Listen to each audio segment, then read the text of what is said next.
But if they can see a colleague of theirs or a friend of theirs who's engaged in this work, see how that they've kind of grown, their own personal growth has, is improved, I don't think there's any bigger or better way of describing it, frankly.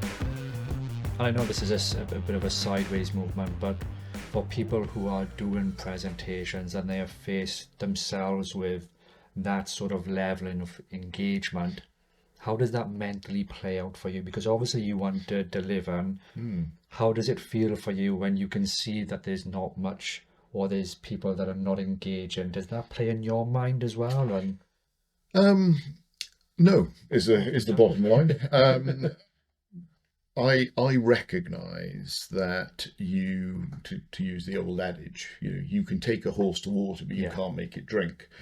But if I can do some work where I've already got a group of horses that are ready to drink, to carry the analogy on a little bit further, then I'm kind of already a good way along. If I don't get the opportunity to pitch to start with, to say, this is what I'm offering, this is what the service is all about, and there are people who come who are not ever wanting to be engaged in that, I can't do a lot about that. I do get some occasions where people come along who think I will not be interested in any of this work, who then come up to me after and said, I'm really glad I came because I've learned some stuff and I've recognized certain traits in my own behaviors, which I hadn't realized were me being avoiding of particular things that are going on in my own life. So that can be a benefit as well. But more often than not, it's the people who are most willing, who want to actually go on this journey, who are going to get the most out of it.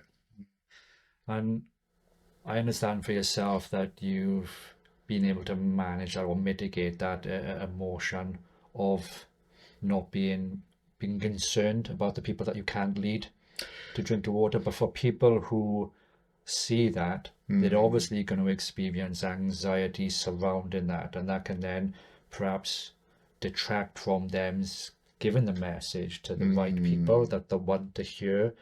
So with things like ACT, how would you, perhaps like a tip for the audience, how would you help the people that are wanted to present this information but also getting anxious because they can see that perhaps there's a group of people that just don't want to be there?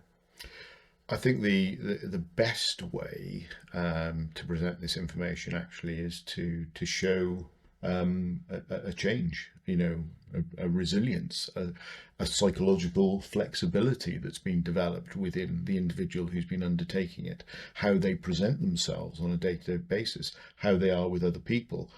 Look at me. I've done this work and I've changed. I've made a difference in my own life by learning this stuff and then applying it. I don't think there's any more powerful message than that, because frankly, I can tell people time and time and time again how wonderful this work is. But unless they knew me before I started doing this work, and then they see me after doing this work, there's no difference for those people. But if they can see a colleague of theirs or a friend of theirs who's engaged in this work, see how that they've kind of grown, their own personal growth has, is improved, I don't think there's any bigger or better way of describing it, frankly.